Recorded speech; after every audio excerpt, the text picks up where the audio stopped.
नमः श्रीवर्धमानाय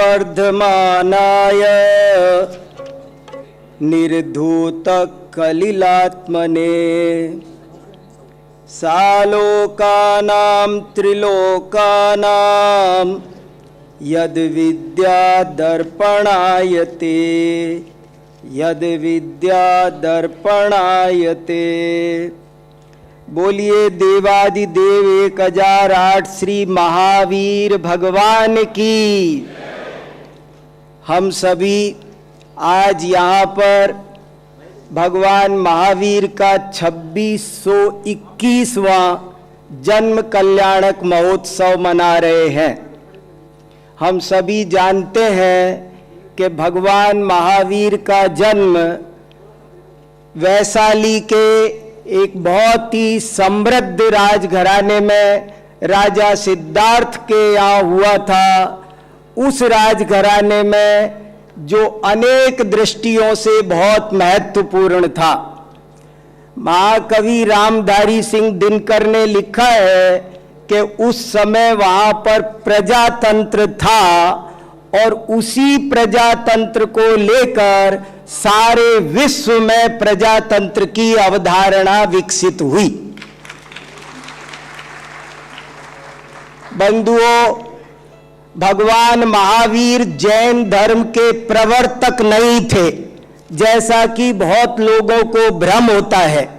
भगवान महावीर तो जैन धर्म के 24वें तीर्थंकर थे। भगवान महावीर तीर्थंकरों की भी एक समृद्ध परंपरा में पैदा हुए थे।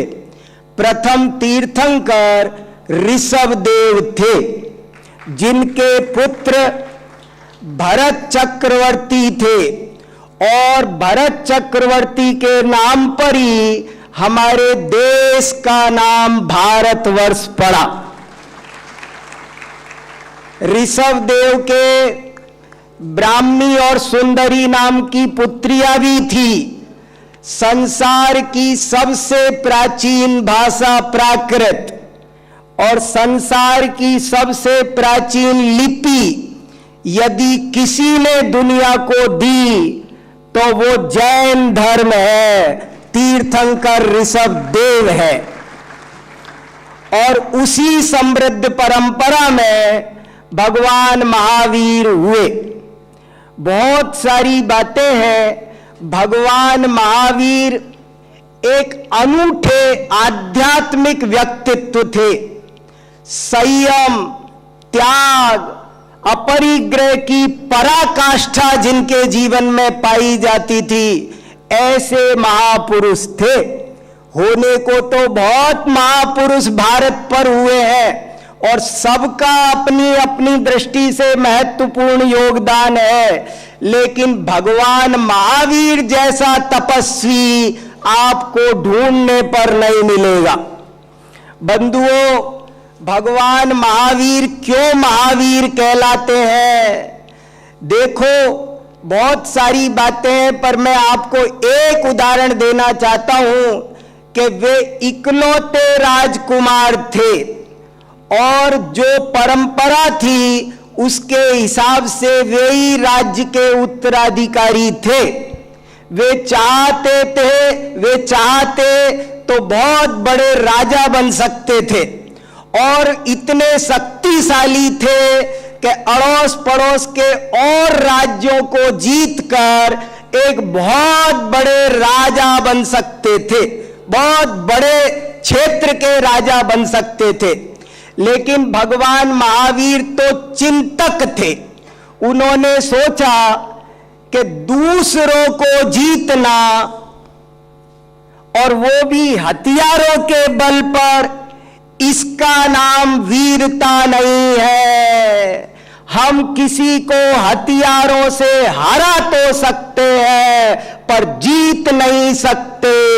जीतने के लिए तो अहिंसा और प्रेम ही चाहिए।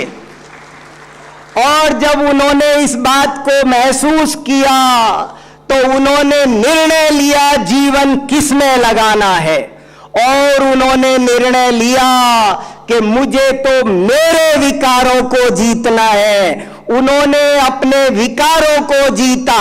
दुनिया को जीतने वाले सिकंदर आपने देखे होंगे, लेकिन अपने विकारों को जीतने वाले महावीर का आज जन्म कल्याणक हम मना रहे हैं। ये बहुत बड़ी बात है मित्रों। भगवान महावीर ने बहुत सिद्धांत दिए। यदि मैं उन सिद्धांतों को समेट कर कहना चाहूं तो उन्होंने कहा था कि आचार में अहिंसा, विचार में अनेकांत, वाणी में स्यादवाद और जीवन में अपरिग्रह रखोगे तो तुम्हारा चहुमुखी विकास होगा। भगवान महावीर के सिद्धांतों से आत्मा का तो हित होता ही है, परिवार का, समाज का और राष्ट्र का भी बहुत हित होता है। विश्व में आज जितनी भी समस्याएं हैं, चाहे वो आतंकवाद की हो, चाहे वो पर्यावरण प्रदूषण की हो या कोई और हो, सब भगवान महावीर के सिद्धांतों को अपनाकर आज भी आसानी से सुलझाई जा सकती है। ये बात खूब रिसर्च से सिद्ध हो गई है और यही कारण है कि आज चारों ओर जैन धर्म दर्शन को पढ़ने की बहुत बात आगे बढ़ती जा रही है।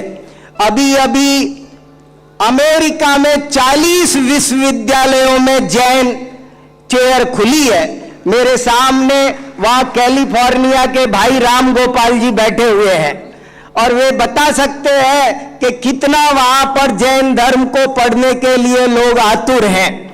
इसी तरह अभी अभी मुझे समाचार मिला है कि पाकिस्तान में भी जैन धर्म यूनिवर्सिटी में खोला गया है। कहने का मतलब इतना ही है, मैं अधिक क्या कहूं। मैं ये कहना चाहता हूं कि भगवान महावीर के आदर्शों पर चलकर ये दुनिया बहुत सुखी हो सकती है। हमने सबने भगवान महावीर का 25वां निर्वाणोत्सव मनाया था। अब हमको आचार्य प्रज्ञ सागर जी महाराज ने निर्देश दिया है, उनका ये बहुत कल्याणकारी उपदेश समाज को मिला है और उसे भारत सरकार को भी गंभीरता से लेना चाहिए कि आने वाले वर्ष भगवान महावीर का 2550वां निर्वाण कल्याणक पूरे विश्व को मिलकर मनाना चाहिए। उसमें कोई भेदभाव नहीं होगा, दिगंबर श्वेतांबर का भी कोई भेदभाव नहीं होगा। सारी समाज, क्योंकि भगवान महावीर के उपदेश किसी एक व्यक्ति के हित के लिए नहीं है बल्कि सबके हित के लिए है। अरे सारे मनुष्यों के लिए ही नहीं बल्कि प्राणी मात्र के लिए, पशु पक्षी पेड़ पौधे सबको जीने का अधिकार भगवान महावीर की वाणी देती है। उस जमाने में जबकि आज हम लोग मानवाधिकार की बातों को भी दिल से नहीं स्वीकार कर पा रहे हैं, तब भगवान महावीर ने जीवाधिकार की बात करी।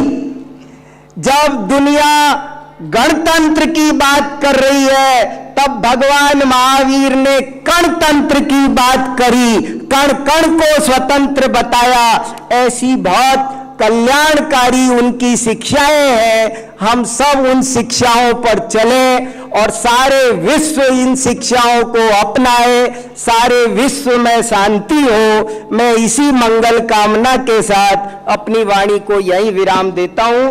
धन्यवाद।